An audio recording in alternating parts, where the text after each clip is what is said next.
ربنا واجعلنا مسلمين لك ومن ذريتنا أمة مسلمة لك وأرنا مناسكنا وتب علينا إنك أنت التواب الرحيم.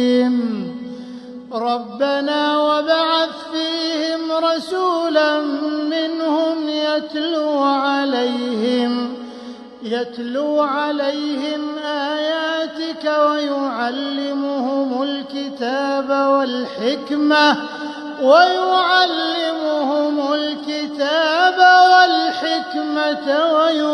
ويزكيهم إنك أنت